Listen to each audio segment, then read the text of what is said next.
জীবনে যত প্রেম আছে কলিজায়,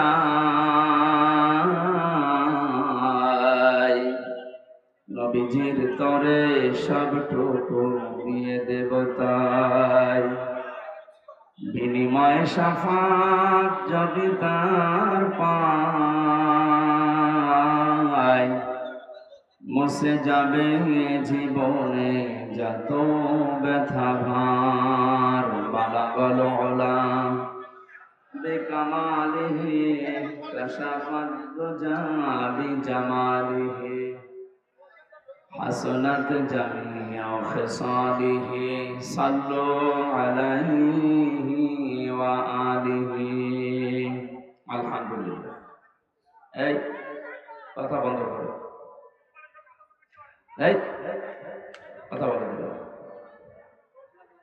গুরুত্বপূর্ণ কাজ থাকলে এখন ইশারায় করা যাবে, আর কথা বলা যাবে না। এই যে কথা বলা যাবে না, এই নির্দেশ আমার কার?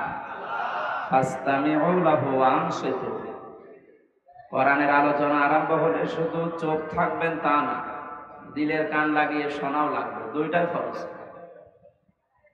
এটা তো আর মমতাজের কনসার্ট না, বাদামও খাবেন, গল্পও করবেন, এটা এখন ইবাদত। এটা ইবাদত চলছে না? পৃথিবীতে যত নফল ইবাদত আছে এর চাইতে উত্তম ইবাদত আল্লাহর কাছে নেই। ইমাম মালিক রহমতুল্লাহ আলাইহি আল্লাহর কাছে 100 বার তিনি প্রশ্ন করেছিলেন স্বপ্নে, যে আল্লাহ তোমার কাছে সবচাইতে ভালো কাজ, পছন্দনীয় কাজ কোনটা? তিনি 100 বারই জবাব দিয়েছেন, ইমাম মালিক, আমার কাছে সবচাইতে পছন্দনীয় কাজ হচ্ছে কোরআনে কারিমের তেলাওয়াত। তিনি 100 বার প্রশ্ন করেছিলেন, যেটা কি বুঝে না না বুঝে, উনি উভয় উত্তর দিয়েছে। সুতরাং এখানে যেহেতু শুধু তেলাওয়াত হবে না, বোঝার জন্য আমরা চেষ্টা চালাবো যেন ইবাদত যেভাবে করা লাগে ওইভাবে আমরা করতে চাই। আখলিস দীনাকা ইয়াকফিকাল আমালুল কলিল। বেশি আমল করার দরকার নেই, আমল আপনি অল্প করেন, এটা যেন খাঁটি হয়। কি হয়? এই ছেলে, এখনো কথা বন্ধ করেন নাকি? বললাম না যে ইশারায় করবেন, এখন থেকে আর কথা বলা যাবে না। আল্লাযী খালাকাল মাউতা ওয়াল হায়াতা লিয়াবলুয়াকুম আইয়ুকুম আহসানু আমালা। আল্লাহ তাআলা বলেন, তিনি সে আল্লাহ যিনি তোমাদের মউত আর হায়াত বানিয়েছেন। তিনি দেখতে চায় সবচাইতে ভালো কাজ করে তার কাছে কে যেতে পারে। আল্লাহ কি কথা জানিয়েছে যে সবচাইতে বেশি কাজ করে কে যেতে পারে? তাহলে আকসারু আমালা দিত, আহসানু আমালা দিয়েছেন ইসমে তাফসীর। কাজটা যেন ভালো হয়, আপনি যে কাজই করেন কাজটা যেন কি হয়? ভালো হয়। আজকে পরিবেশটাও ভালো ছিল, কিন্তু এখন তো আর, এই যে আসার সময় যে অবস্থা দেখলাম, এখানে তো বসে থাকা দুষ্কর, তারপরেও কষ্ট স্বীকার করে যারা বসে আছে।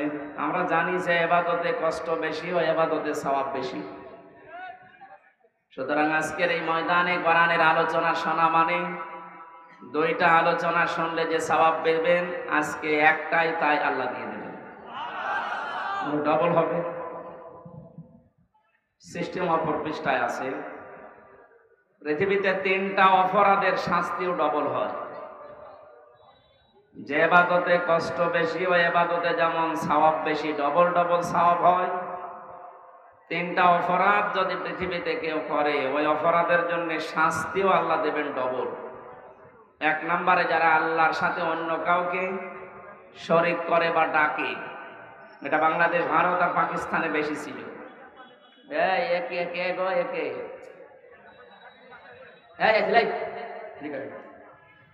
আসো এদিকে, কথা বলাচ্ছে এত করে নিষেধ করছে যে অন্য যা করবেন ইশারা করবেন, কথা বলবেন না। আপনি নামাজে দাঁড়িয়েও কথা বলেন মনে হয় না? হ্যাঁ, বললাম না এটা ইবাদত চলছে। এই 1টা ঘন্টা যদি আপনি নামাজে দাঁড়িয়ে থাকতেন, যা সওয়াব পেতেন এরকম সওয়াব পাবেন। আমি তো এটা মনে হয় বানিয়ে বললাম নাকি? বিশ্বনবী জানিয়েছেন, কেউ যদি 1টা ঘন্টা কোরআন কারীম বোঝার জন্য চেষ্টা চালায়, ও যদি নাও বোঝে, যদি চেষ্টা চালায় বোঝা, তাও 500 রাকাত নফল নামাজে সওয়াব হয়। তাও যেমন তেমন নামাজ না, আমরা যা নামাজ পড়ি সবই তো কবুল হয়ে যায়। এখানে অনেক নামাজি আছে 13টা ফরজ, ও তাও জানে না, আন্দাজে নামাজ পড়ে। অথচ একটা ফরজ বাদ হয়ে গেলে নামাজ আর নামাজ থাকে। তো নবীজির কথা কি ছিল? 500 রাকাত নফল নামাজ যেটা কবুল হয়ে গেছে ওই রকম সওয়াব পাওয়া যাবে। আর জীবনে যদি একটা সেজদা কারো কবুল হয়, আল্লাহ তাকে জান্নাত দেবে। সেজদার মতো আবার সেজদা হওয়া লাগবে। এই জন্য খুব খেয়াল করে শুনবেন ভাই। সে আবু সাইদের মতো বুকের ভেতরে বইছে ঝড়, বুক পেতেছি গুলি কর, বহু জ্বালা যন্ত্রণা নিয়ে এখানে বসে আছে। যে সমস্ত মানুষ যন্ত্রণা দিয়েছিল, আল্লাহ তাদেরকে এখন যন্ত্রণায় ফেলে দিয়েছে। জালেমদের জন্য দোয়া করি না, কারণ জালেমদের জন্য দোয়া করা নিষেধ। আল্লাহু লা ইয়াহদিল কওমাজ জালিমিন। আল্লাহ জালেমদেরকে পথ দেখাচ্ছেন না, দেখাবেন না। ইয়াহদি এটা মজারি, বর্তমান ভবিষ্যৎ, প্রেজেন্ট ফিউচার, দুইটা কাল দিয়ে শব্দ বানানো। এই শব্দ তো আমি বানিয়েছি। বলেন, এই শব্দ বানিয়েছে কে? আল্লাহু লা ইয়াহদিল কওমাজ জালিমিন। আল্লাহ বলেন আমি জালেমদেরকে পথ দেখাচ্ছি না, হেদায়েত দিচ্ছি না, দেবও না। এখন যদি আল্লাহ হেদায়েত দেয় জালেমদেরকে, এই কথা ঠিক থাকবে? বলেন। এই জন্য আল্লাহ দেবে না। ওনার কথা তো আবার ঠিক থাকা লাগবে। অনেকে আমাদের এই চাচা এরশাদের মতো যে সকালে এক কথা বলেছে, বিকাল বলছে না আমি বলিনি, এরকম নাকি? আতাম্মাত কালিমাতু রাব্বিকা সিদকা ওয়া আদলা লা মুবাদদিলা লিকালিমাতিহি ওয়া হুয়াস সামিউল আলিম। আল্লাহ পাক জানিয়েছেন, হে নবী, আপনাকে যে কালাম আমি দিলাম, কোরআনের সব কথাগুলো সত্য কথা এবং ইনসাফ দিয়ে পরিপূর্ণ। 3 নম্বরে, কোরআনে যত কথা আমি দিয়েছি কিয়ামত পর্যন্ত এর কোনো রদ বদল নেই। সুবহানাল্লাহ বলতে পারেন না? উনি যখন বললেন যে আমি হেদায়েত দিচ্ছি না, জালেমদের দেব না, সুতরাং এই কথার কোনো রদ বদল। এই জন্য জালেম যারা, বড় আফসোস লাগে আপনার জন্য। আপনার দুনিয়াও শেষ, আখিরাতও শেষ। দুনিয়া তো শেষ করে ফেলেছেন, আপনার আর কিচ্ছু নেই। যারা জুলুম অত্যাচার করেছিলেন, আপনার দুনিয়া শেষ, আপনি যাই করেন। আর আখিরাত শেষ কেন? কারণ আপনি আমার টার্গেট না, আপনি এখন আল্লাহর টার্গেট।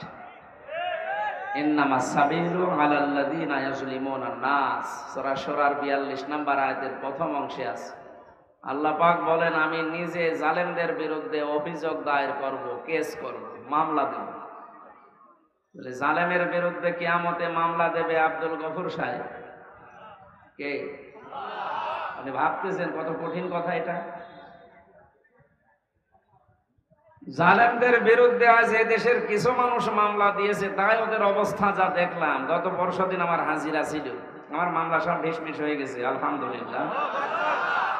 আমি বের হয়ে আসতেছিলাম আদালত থেকে, দেখছি আল্লাহর এক পাঁজি বান্দা, হাজি সেলিম না পাঁজি সেলিম, এর নামে হাজি লাগালে গুনাহ হবে। ওর যে চরিত্র এখন সব ফুটে উঠতেছে। এজলাসে দাঁড়িয়ে দেখলাম হাওমাও করে কাঁদতেছে। আর আশপাশে যারা দাঁড়িয়ে আছে, গালি তো 1 নাম্বার না, সব মানে 7 নাম্বার গালি দিচ্ছে। কি করলো বলেন তো এই লোকটা? জীবনটা শেষ করে দিল, দুনিয়াও শেষ, আর আখেরাতে তো হাজার হাজার লক্ষ লক্ষ মানুষের মামলার আসামি হবে এবং আল্লাহ নিজে ওর নামে মামলা দেবে। এই জন্য এই জেলাতেও যারা জুলুম করেছিলেন, আমরা দেখলাম অনেকে লাথি খাচ্ছে। আপনাদের এই এলাকার মনে হয় না, একটু দূরে যেখানে হয় হোক, লাথি খাচ্ছে যদি এখনই, তবে তো চোখ বন্ধ করতে দেরি, ফেরেশতাদের লাথি খাবে। কারণ আলেমদের নাম যে লোক তেতুল হুজুর দিতে পারে, ওরে লাথি না অন্য জায়গায় কিছু দেওয়া দরকার। এত বড় শয়তানকে আল্লাহ যে এই জেলায় দিয়েছিল, আল্লাহ কি যে করেছে, আর জেলা পাইনি। ওর জন্য সারা দেশে যে আমার মুখ ছোট হয়ে যায় না, আপনি ওই জেলার লোক কি করেন? তারপরেও বলি ভাই আমার বাড়ি কুষ্টিয়া সদর থানায়, ওই থানায় না, জেলা তো একটু ঝামেলায় আছে। আল্লাহ যেন এই সমস্ত মানুষদেরকে আর আমাদের সামনে নিয়ে না আসে। এগুলো সমাজের জন্য, দেশের জন্য, জেলার জন্য ক্যান্সার। এই জন্য আমরা এবাদতে লিপ্ত হচ্ছি, এবাদত করার মতো করবো ইনশাআল্লাহ।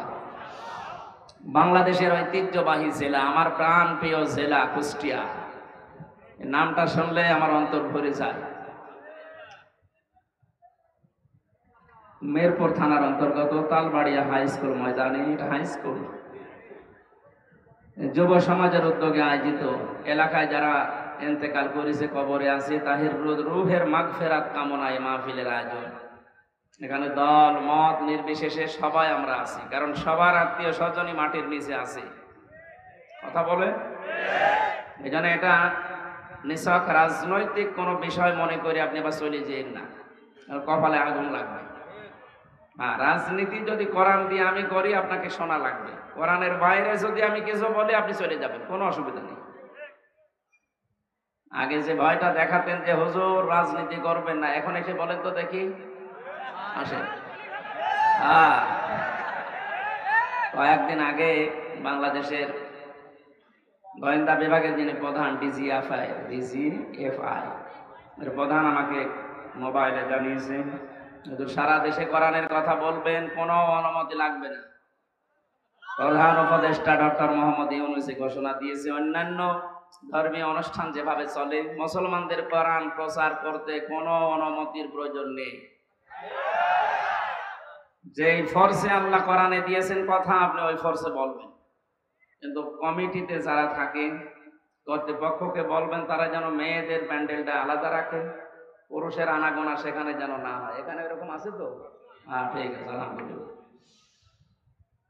ওনার ওই কথা তো আমরা মেনেই নিয়েছি। সুতরাং এখন আসেন, মাইক কেড়ে নেয় আলেমদের সামনে থেকে, এখন আসেন দেখি আপনার বুকের পাঁঠা কত। উনি আমাকে আর একটা তথ্য দিয়েছে যে আমি বললাম, স্যার আপনি এতদিন ছিলেন কোথায়? বলছে আমি কয়েকদিন আগে দায়িত্ব পেয়েছি, আমি ছিলাম না, আমি এখন মুসলমান হিসাবে যা করা লাগে আমি করব।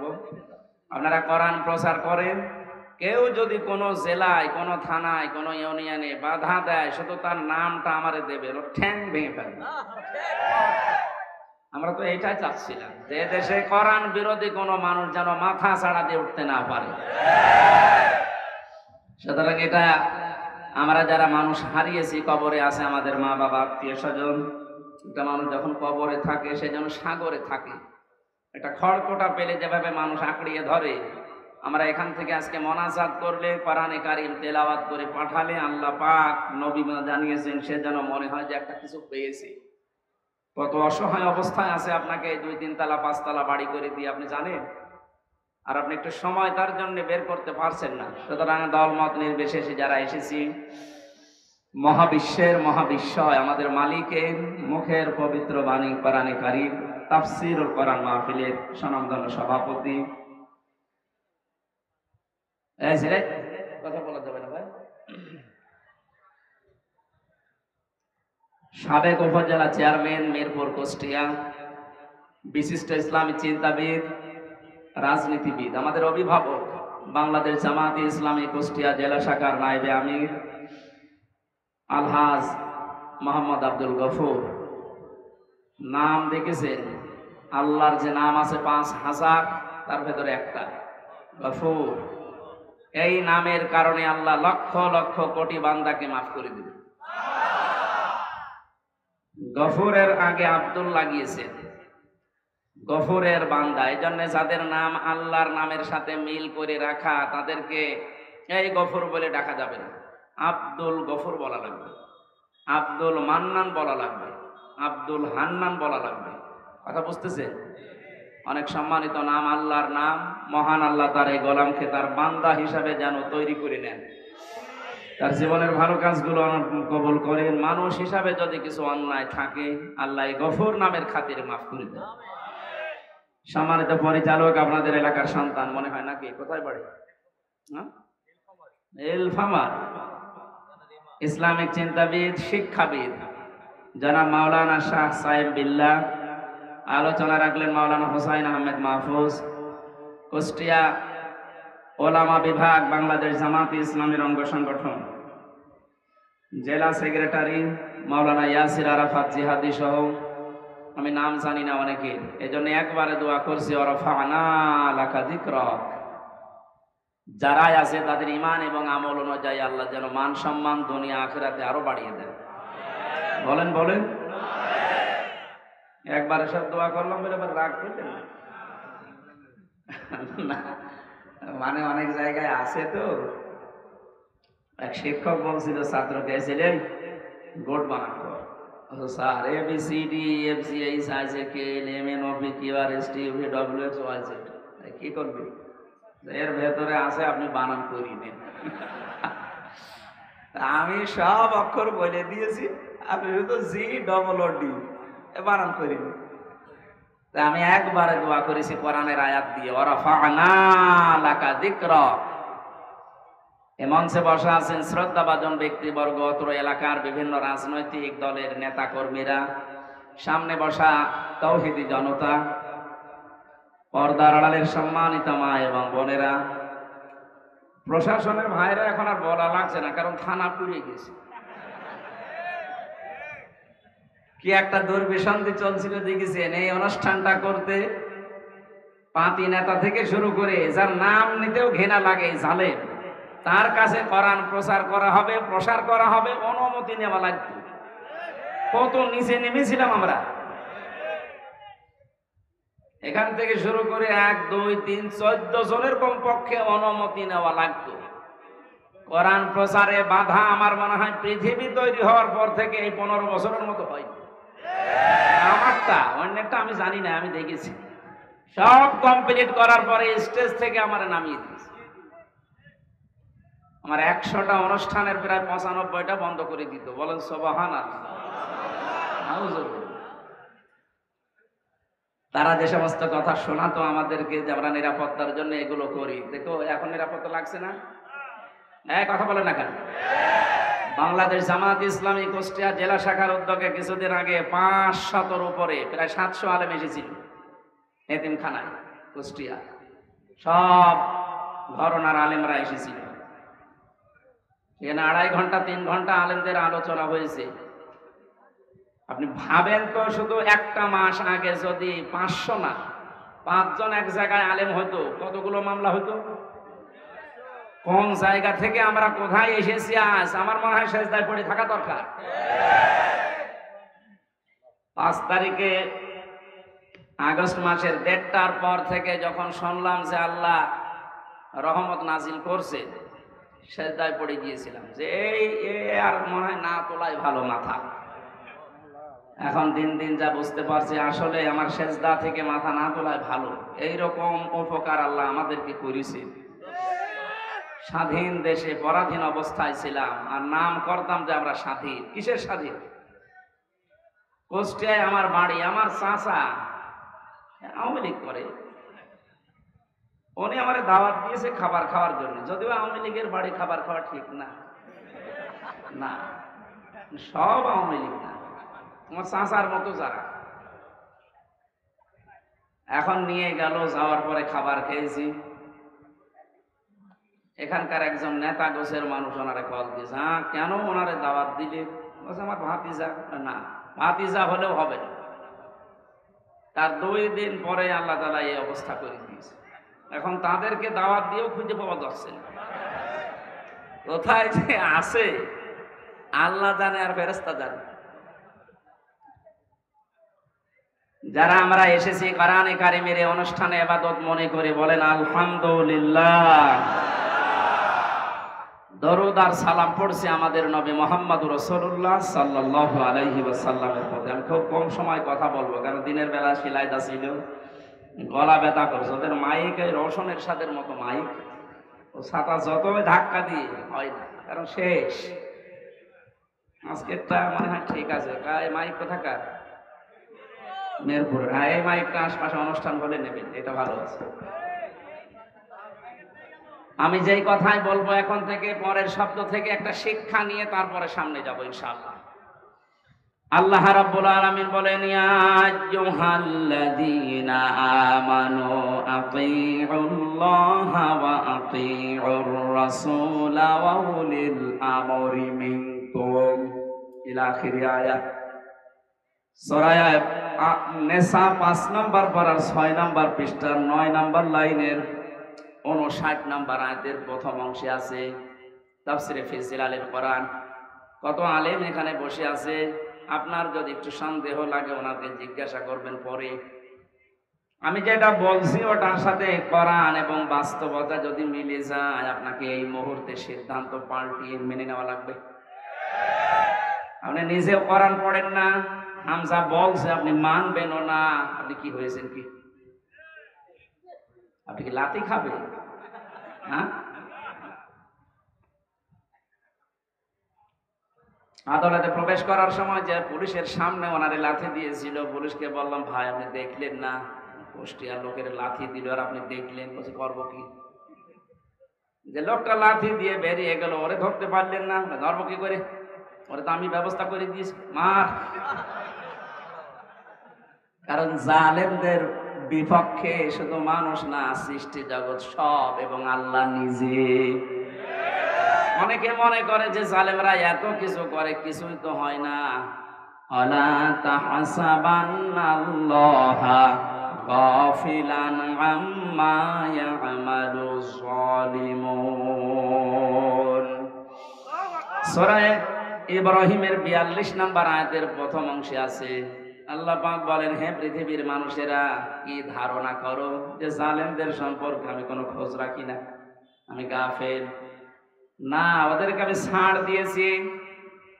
এ পৃথিবীর সবচাইতে বেশি তীক্ষ্ণ নজর আমি রাখি জালেমদের উপরে। ঢিল দেই কেন?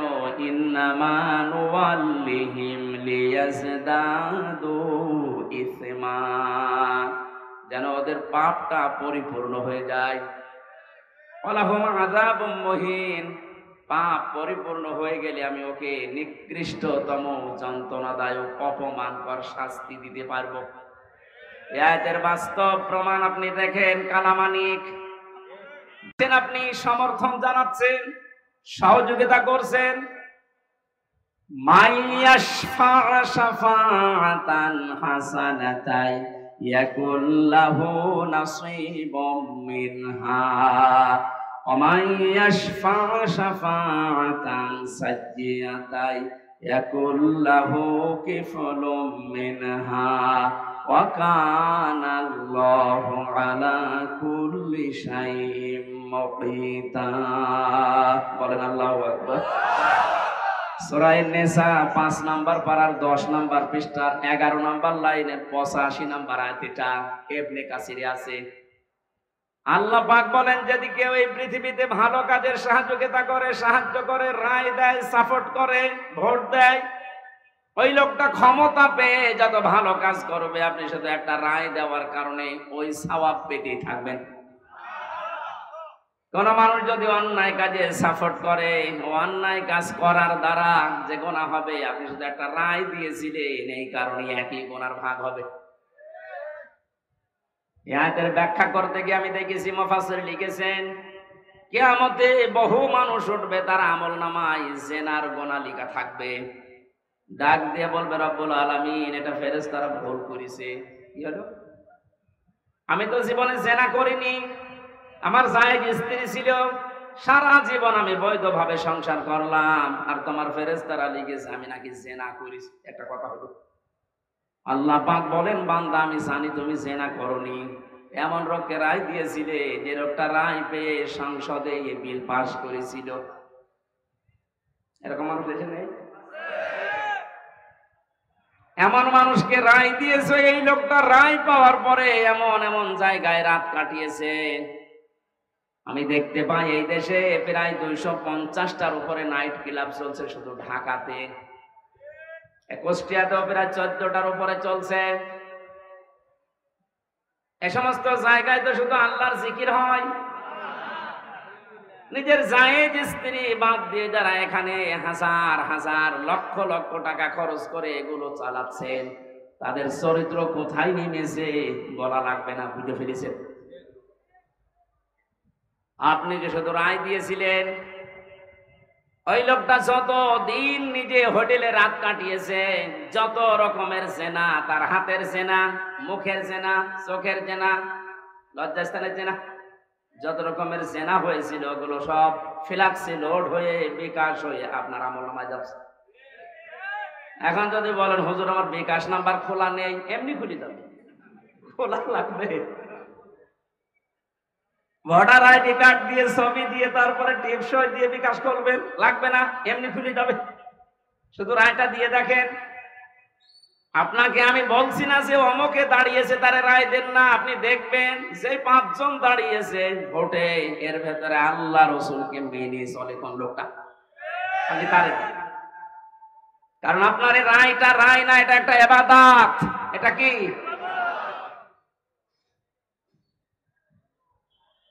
কত সুন্দর ভাবে আল্লাহ আতিউ শব্দটা নিজের নামে রাখলেন, রাসূলের নামে রাখলেন, কিন্তু উলিল আমরের আগে রাখেন নাই। এই কারণেই রাখেন নাই, কারণ আল্লাহ জানে বহু মানুষ আবেগে আন্দাজে অনুসরণ আরম্ভ করে দিবে।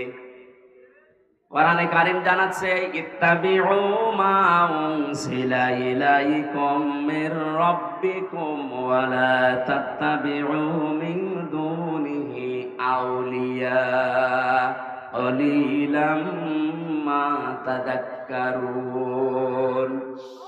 সূরা আরাফের 3 নম্বর আয়াত, 8 নম্বর পারার 10 নম্বর পৃষ্ঠার 3 নম্বর লাইনে এটা আছে।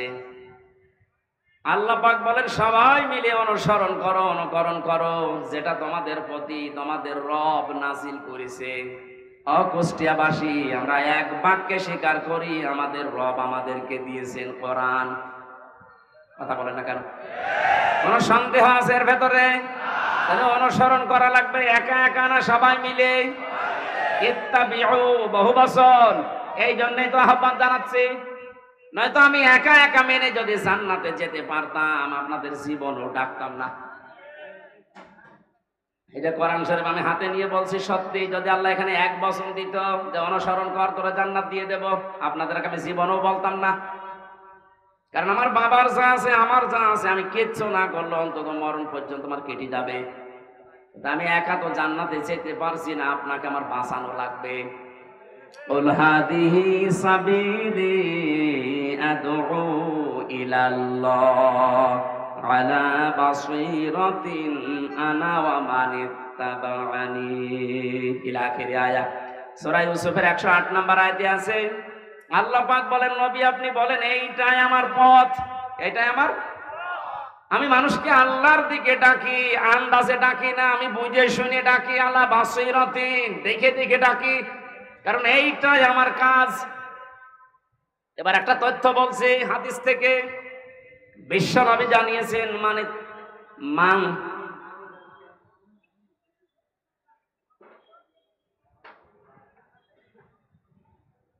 অমান দাআ ইলাইহি হাদা। এখানে আরবি গ্রামার যারা বোঝে ওদেরকে জিজ্ঞাসা করেন, দাআ এক আলিফ টান আছে, অমান দাআ ইলাইহি হাদা। কেউ যদি কোরআন দিয়ে মানুষকে ডাকে, আল্লাহ নিজে তাকে হেদায়েতের উপরে রাখে।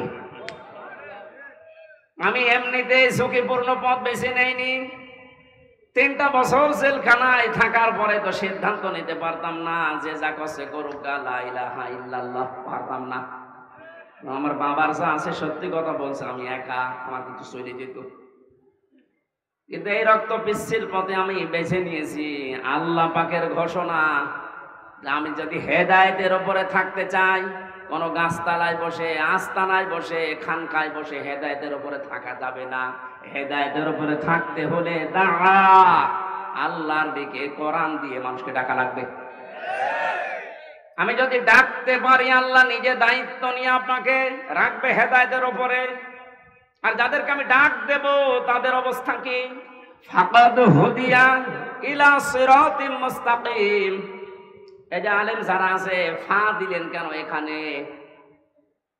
কদ দিলেও তো অর্থ হয়ে যেত, আবার কদ বাদ দিয়ে দিলেও অর্থ হয়ে যেত। ফা শব্দটা প্রায় 19টা অর্থে ব্যবহার হয় বালাগাত নাম থেকে। এটা তার ক্লাস চলছে না মাদ্রাসার, যে আমি একেবারে ভেঙে ভেঙে বলবো। এতটুকু বলতে পারছি। আল্লাহ এত বড় কঠিন শব্দ নবীজিকে দিয়ে বলিয়েছেন, ফাকাদ হুদিয়া ইলা সিরাতিম মুস্তাকিম। কোরআনের ডাকে যদি সত্যিই কেউ বুঝে শুনে সাড়া দিয়ে দেয়, আল্লাহ নিজে তাকে সিরাতে মুস্তাকিম নসিব করে দেয়। আমি আজকে ডাক দেব, আমি থাকতে চাই হেদায়েতের উপরে, আর আমি আন্দাজে ডাকি না, আমি বুঝে শুনে ডাকি। আর আপনারা সাড়া দেবেন, আপনাদেরকে আল্লাহ জান্নাতের পথ দেখিয়ে দেবে। জান্নাতের পথ দেখানোর দায়িত্ব হামজার কার? বলেন বলেন। আল্লাহ যদি এতটুকু শেষ করে দিতেন, আলা বাসিরাতিন, না আনা ওমান ইত্তাবানি, এটা আমার কাজ, এবং আমাকে যারা অনুসরণ করে, আমার উম্মত বলে যারা দাবি করে, কিয়ামত পর্যন্ত তাদেরও আমি আল্লাহর দিকে মানুষকে ডাকা লাগবে। এজন্য শব্দটার দিকে খেয়াল করে আমি ডাকতেছি, ইত্তাবিউ, আমরা সবাই অনুসরণ করতে চাই। কোন বাবার অনুসরণ না, কোন পীর সাহেবের অনুসরণ না, কোন দাদার অনুসরণ না। আমি অনুসরণ করব সবাই মিলে কোরআনের। আরো জোরে।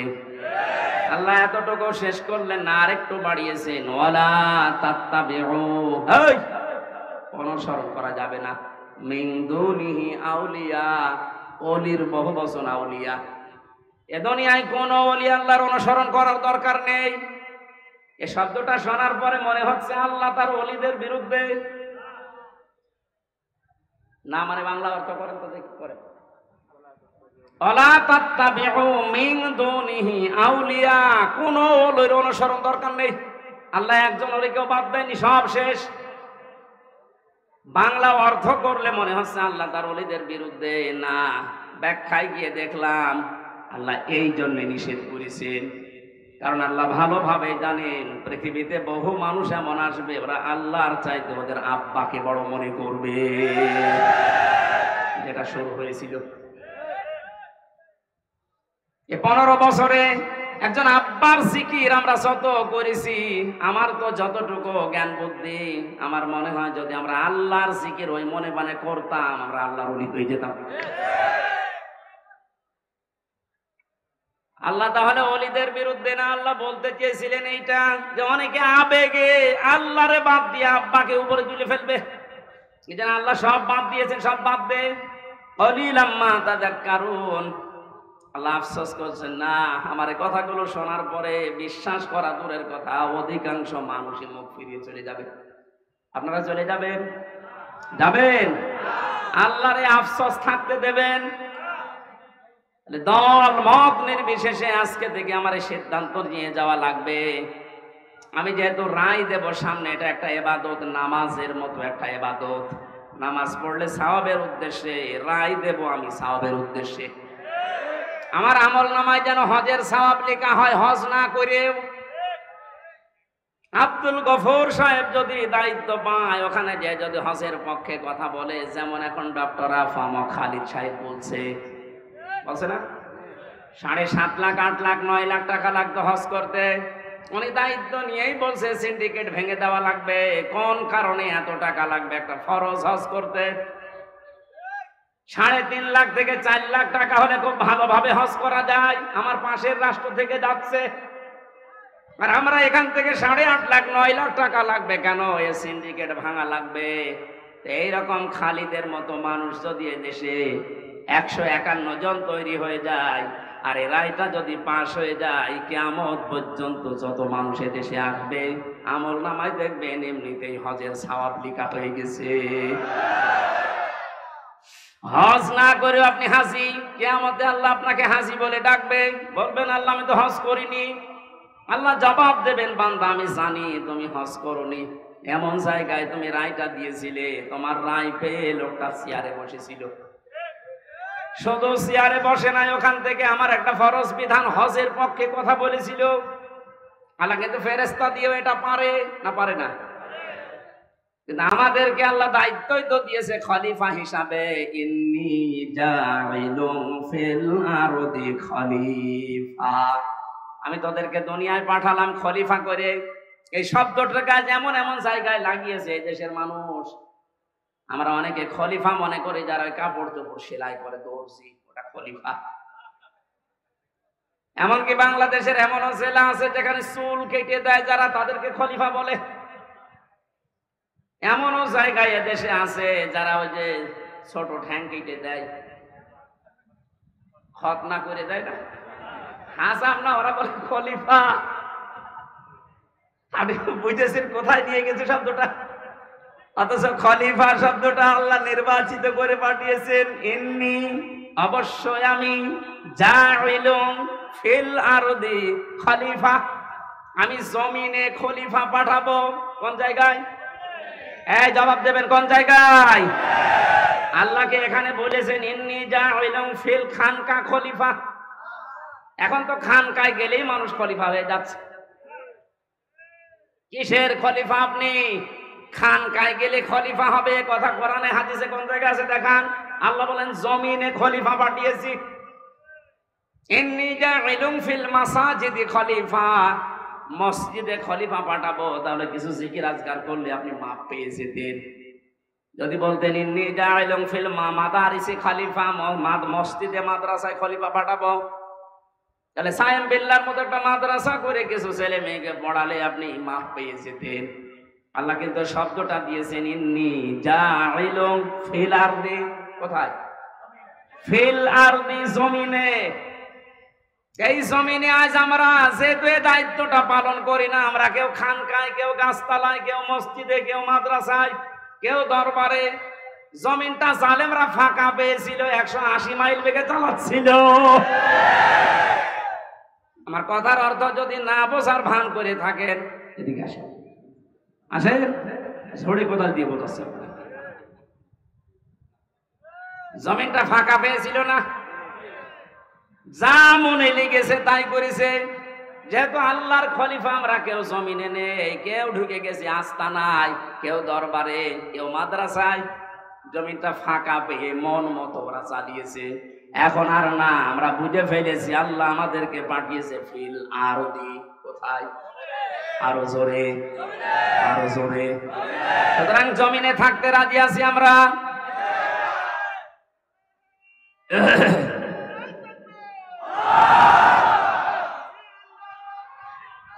আলহামদুলিল্লাহ।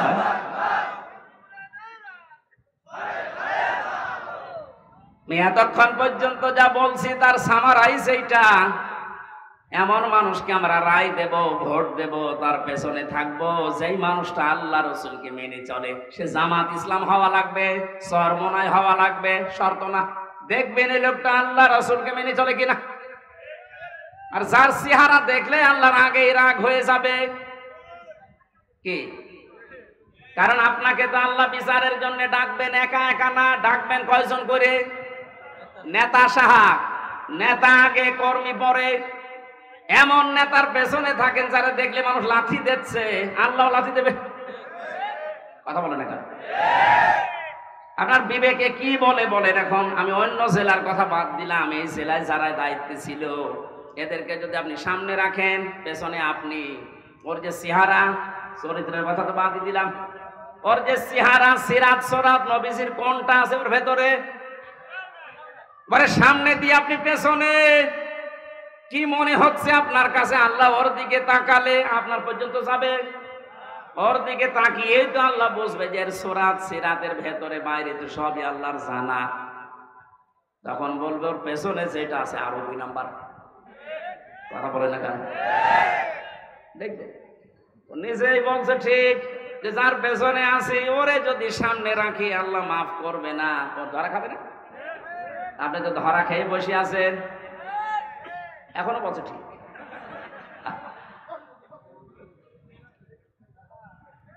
আশা করছে আপনার বিবেক খুলবে। এরপরও যদি কেউ ফিরে না আসে, আমার মনে হয় ওর বিবেকের উপরে তালা লাগানো আর কুকুরে পোশাক করে জং ধরে গেছে।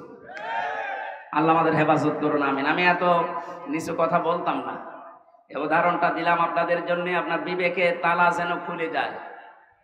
আমরা কোরআনে কারিম থেকে সূরা তাওবার 119 নাম্বার একটা মাত্র আয়াত পড়েছি। আমি ব্যাখ্যা করতে পারিনি ওখানে, এই জন্য বলেছিলাম যে এখানে ব্যাখ্যাটা যতটুকু পারি করব। এই শব্দটা নিয়ে বিশেষ করে এ বাংলাদেশ, ভারত আর পাকিস্তানে আমি বহু জায়গায় গেলাম, দেখলাম ভেজাল চলছে। বিশেষ করে এই আয়াতটা নিয়ে সমস্যা বেশি।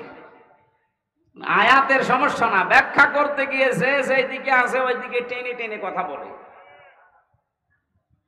আমরা ওই রকম করবো না, আমরা দেখবো আল্লাহ কি বলেছে, রাসূল কি করেছে, আয়াতের ব্যাখ্যা সাহাবায়ে কেরাম কি ব্যাখ্যা দিয়েছে। আমি যেহেতু এগুলো পড়েছি এই জন্য আমি ডেলিভারি দিচ্ছি, শোনেন। আল্লাহ পাক জানিয়েছেন, ইয়া আইয়ুহাল্লাযীনা আমানু তাকুল্লাহা ওয়া কুনু মা'আস সাদিকিন। ও হে যারা ঈমানের দাবি করো, আমি আল্লাহকে ভয় করো, এই দুনিয়াতে যারা সত্যবাদী তাদের সঙ্গী সাথী হয়ে যাও, তাদের সাথে থাকো। তিনটা বিষয় এই আয়াতের ভেতরে আমরা পেয়েছি। এক নম্বরে আল্লাহর ডাক ছিল ঈমানদারকে। কাকে? প্রশ্ন আসতে পারে, আমি তো ঈমানদার আছি না। মুসলমানের ঘরে আসলেই তার ঈমানদার বলবেন হবে না, দেখতে হবে আপনার ঈমান আছে কিনা। কোরআনে কারিমে আল্লাহ যতবার ঈমানের কথা জানিয়েছেন আমি প্রত্যেকবার দেখেছি তোমরা যারা ঈমান পেয়েছো তারা শোনো, এ কথা নেই। আল্লাহ বলেছেন তোমরা যারা ঈমান এনেছো তারা শোনো। আমরা কি ঈমান এনেছি না পেয়েছি? হ্যাঁ, না না, আমরা তো পেয়েছি, আমরা ঈমান আনতে পারি না এখনো। ঈমান এনেছিল হযরতে বেলাল, ঈমান এনেছিল হযরত খাব্বাব।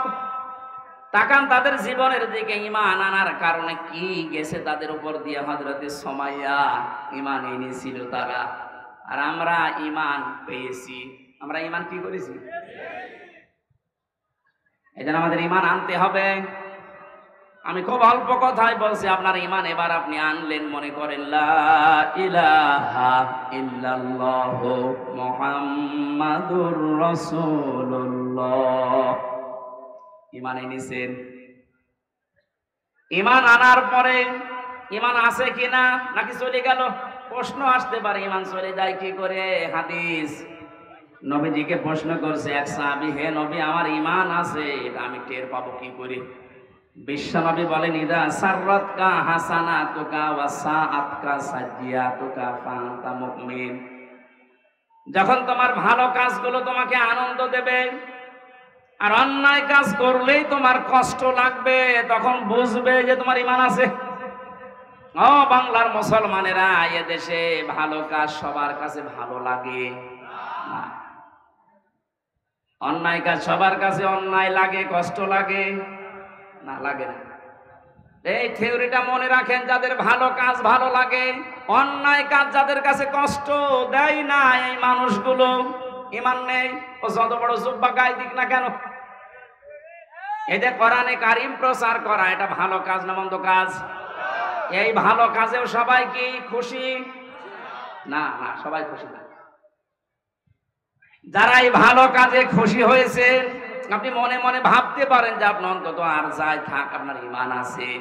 আর এই ভালো কাজ দেখার পরে যদি কারো ভালো না লাগে আর কষ্ট লাগে, সে নামাজ পড়তে পারে, রোজা রাখতে পারে, জুব্বা গায়ে দিতে পারে, ওর ঈমান নেই, ওটা বেঈমান। এটা আমাদের ঈমান আছে কিনা আর কারো কাছে জিজ্ঞাসা করা লাগবে না, আপনি নিজে এখন যথেষ্ট। ইত্তাকুল্লাহ, আমি আল্লাহকে ভয় করো। আল্লাহর ভয় এই শব্দের যতগুলো ব্যাখ্যা আমি পড়েছি, উত্তম ব্যাখ্যা হচ্ছে যেখানে যেই দায়িত্ব যে পাবে ওই বিষয়ের উপরে জ্ঞান অর্জন করার মাধ্যমে প্রশিক্ষণ নিয়ে ওই কাজটা পরিপূর্ণ করার নাম, আঞ্জাম দেওয়ার নাম তাকওয়া। এই সমস্যা কি? ভেজা বলে কষ্ট হচ্ছে? বৃষ্টি পড়ছে। এখানে তো 9টা ব্যাখ্যা ছিল তাকওয়া শব্দের, বৃষ্টি তো সমস্যা হয়ে যাবে দেখছি।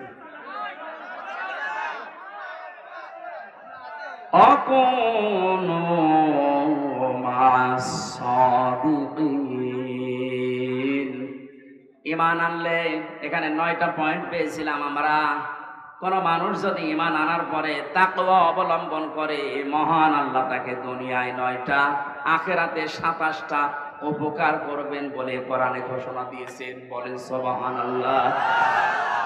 তাকওয়ার যে ব্যাখ্যা এতদিন পর্যন্ত শুনেছি যে আল্লাহর ভয় এটা কি আসলে, তাকওয়ার আসল ব্যাখ্যা এখন আমার কাছে এইটা মনে হচ্ছে, যতগুলো আছে হ্যাঁ আছে, আমার কাছে এইটা মনে হয় যে যেখানে যেই কাজ করবে ওই কাজের প্রশিক্ষণ নিয়ে, শিক্ষা নিয়ে, প্রশিক্ষণ এবং শিক্ষা দুইটাই থাকা লাগবে ওই কাজের উপরে। এরপরে ওই কাজটা সুচারুরূপে যে আঞ্জাম দিতে পারে এই লোকটা তাকওয়াবান।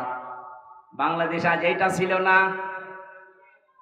কারণ তাকওয়া যদি কেউ অবলম্বন করে ঈমান আনার পরে, আসমান জমিনের যত বরকতের দরজা সব আল্লাহর খুলে দেওয়ার কথা ছিল কোরআনে। আমরা দেখতে পেলাম আর বরকতের দরজাগুলো সব বন্ধ হয়ে যাচ্ছে আস্তে আস্তে। একটাই কারণ, আমরা তাকওয়া অর্জন করতে পারি নাই ঈমান অনুযায়ী। যেখানে যেই লোকটা উপযুক্ত তাকে সেই জায়গায় না দিয়ে এমন লোককে সে চেয়ারে বসিয়েছে, চেয়ারের পর্যন্ত অপমান হয়। এই লোকটা সারা জীবন পড়েছে আইন নিয়ে, তারা আইনের পক্ষে না বসিয়ে আইনের চেয়ার না দিয়ে দিয়েছে কৃষির চেয়ার। সে কি বুঝবে বিষয়ে? তারও বিষয়ে লেখাপড়া নেই, শিক্ষা নেই, প্রশিক্ষণ নেই। ও যদি কিছু ফতোয়া দেয়, কোনো মাসলা মাসাইল দেয়, সব দেবে আন্দাজে। এই জন্য আমরা পিছিয়ে যাচ্ছিলাম। বাইরের দেশগুলোতে আমি যতটুকু ঘুরেছি, এই যে সিঙ্গাপুর, মালয়েশিয়া, থাইল্যান্ড, যতগুলো দেশ ঘুরে আসলাম, ওখানে দেখেছি ওরা উন্নত হচ্ছে এই কারণে যে যে বিষয়ে পারদর্শী তাকে ওই বিষয়ের উপর এগিয়ে দেয়। আপনার 4টা ছেলে আছে, এক একটা ছেলে এক এক লাইনে বসে ভালো, আপনি সেই লাইনে এগিয়ে দেন। একজন যদি ইঞ্জিনিয়ার এই বিষয়টা ভালো বোঝে, ওকে আপনি ওই লাইনে পড়ান। ওই লাইনের জ্ঞান অর্জন করে, যোগ্যতা নিয়ে, প্রশিক্ষণ নিয়ে ওই লাইনটাও উপকার করবে, পৃথিবীতে ফোকাস দেবে। অথচ পারে না ওই বিষয়ে, জোর করে তাকে ঠেলা দেবেন, কিছুদিন পরে এমন জায়গায় পড়বে আর খাতির করতে পারবে না। আমাদের দেশের সিস্টেম গুলো আজ পাল্টানো দরকার। যে যেই বিষয়ে পারদর্শী, ভালো বোঝে, এগিয়ে যেতে চায়, তাকে ওই দিকে এগিয়ে শিক্ষা দিয়ে, প্রশিক্ষণ দিয়ে ওই কাজটা সুচারুরূপে আঞ্জাম দেওয়ার সুযোগ করে দেন, দেশ দাঁড়িয়ে যাবে। এটা দিয়ে দেয়নি আমরা, এই কারণে দরবেশ, এই কারণে দরবেশ এটা আমরা দিতে পারিনি। ওর যে সুরাত আর সিরাত পুরাটাই পাল্টিয়ে গেছে। আমার মনে হয় আজরাইল ফেরেশতা ওরে চিন্তা পারতো না। হ্যাঁ, ওর যে অবস্থান, দরবেশ থেকে ধরবেশের যে অবস্থা একেবারে নম হয়েছিল, প্রশাসন পর্যন্ত চিনতে পারে নাই। চিনবে কে? ফেরেশতা আজরাইল এসে যদি বলে ভাই তুমি কে, তুমি কি আসলে সে দরবেশ? বলে যদি না, আমি নৌকার মাঝি, তারপরে ছেড়ে দিলাম। আমার ভাইরা, এই জন্য আমাদের তাকওয়া হচ্ছে না।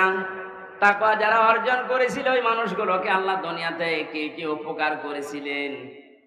কোরআনে কারীম বলেছে এই পৃথিবীতে কেউ যদি তাকওয়া অর্জন করতে পারে, ওই মানুষ যদি বিপদেও পড়ে, এমন জায়গা থেকে আল্লাহ তাকে সাহায্য পাঠাবে, লোকটার ধারণাও ছিল না যে এখান থেকে সাহায্য আসতে পারে।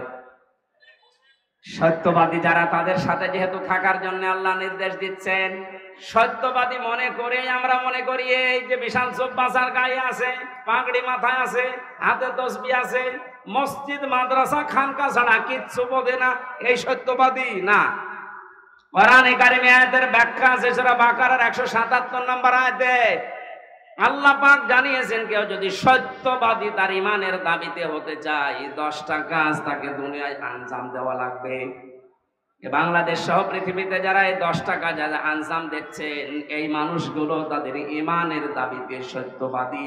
আপনি তাদের সাথে থাকবেন, এ নির্দেশ হামজার। কার?